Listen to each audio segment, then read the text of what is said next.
from the Garden Project Resource Center, and we are going to show you today how to plant garlic with 3 or 4 simple tools. It's a beautiful day here in Lansing to plant garlic. It's about mid-November. A little late in the season, but we've had perfect weather for it. It's about to rain this afternoon, so we're going to show you how to get these bad boys and girls and anybody in the ground. Alright, so the tools we're going to use to get our garlic in the ground today are the amazing broad fork. We've got a landscape rake to get our bed nice and even, and a dibble board, which makes things really seamless, makes your holes for you, and then we just drop the clothes right in the ground. So it's pretty much all we're going to use today, and we're going to try to keep it simple for you. Alright, so here we are. We chose our site, and we're going to go ahead and prep it a little bit. So we're going to have to fight a little bit of this perennial ground cover. It's called dead nettle. So we're going to rake it back, and then we're going to get the broad fork going, and we're going to have to get all this stuff up, but it should be a nice pristine bed once we're all good to go.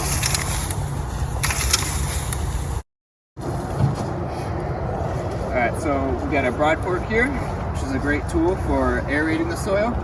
So with the broad fork, its main job is to aerate and just get oxygen into the soil, but we're not going to really necessarily till the soil, so we're just going to get underneath it. I like to jump on it because I'm not the biggest person in the world, so jump on it, pull back just a little bit, get under there, remove, set it back a little bit further, do it again.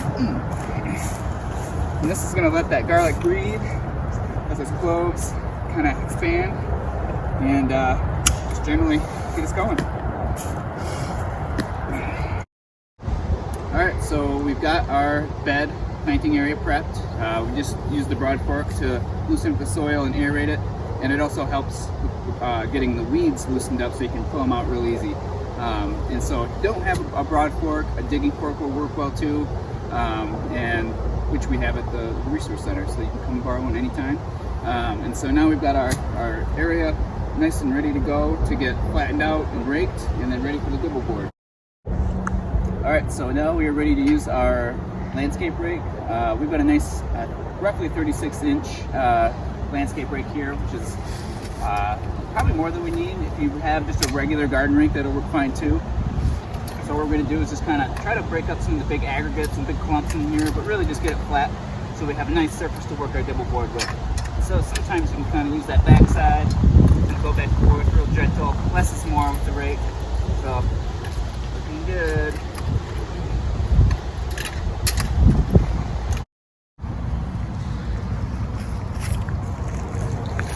Alright, so we've got our dibble board here and a nice flat surface to work with. So what we're going to do is real carefully line it up where we want the tines or the pegs to go in. And so we kind of just do the fun part here, straddle, eyeball it real quick, make sure we're looking good, everything looks good. And then the real fun part is we go for the stomp. Do a little dance, a square dance, a jig, whatever you want to do.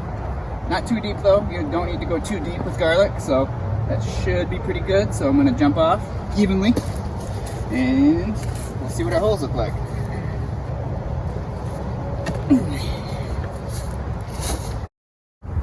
Okay, so we've got our 24 selected cloves here. So we just look for the biggest, robust ones we could get, and we're going to put them in with the little root side down in our holes once we put them over to the our bed.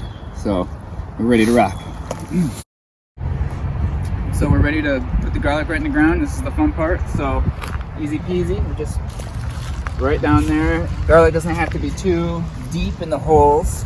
We're gonna go systematically with that little kind of root side facing down, and just kind of shove them in here.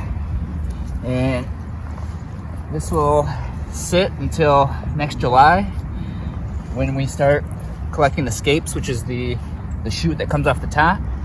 Since this is a hardneck variety, it will have a garlic scape, and they're delicious pickled. You can eat them raw if you want, or they cook up real mild, real nice garlic flavor. So we've got 24 here on our dibble board, and now we are stretching. We should have a nice crop. The soil's looking really good.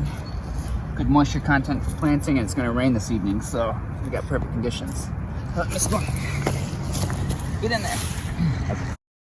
All right, so what we have here is a beautiful vermicompost that my coworker Donnie has provided. So what we're going to do is just drop a little bit in each hole here, and it's going to fertilize that garlic and let it have the best chance to do its thing over the.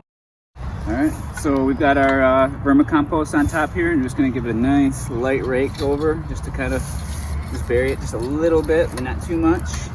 Go to that backside technique. That should be looking good. So nice. All right, so got our last step here is we're going to put down a pretty thick 4 to 6 inches worth of straw over the garlic. So we're going to start small, but garlic's strong, so it'll pop through that really thick layer of straw. And the benefits of this are going to be multi. We're going to have nice consistent soil temperatures so that the garlic doesn't heave when the soil freezes. The heads won't pop out. It's also going to help with weed suppression come spring.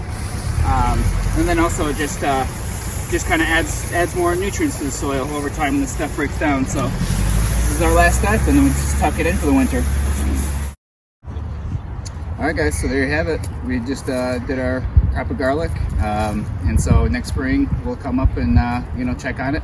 But any of these tools here, the double board, broad fork, and any of the rakes we have here at the garden project at the resource center. So you're welcome to come by anytime and borrow them. And even if you just want to talk questions about garlic, anything, we're here for you. Thank you.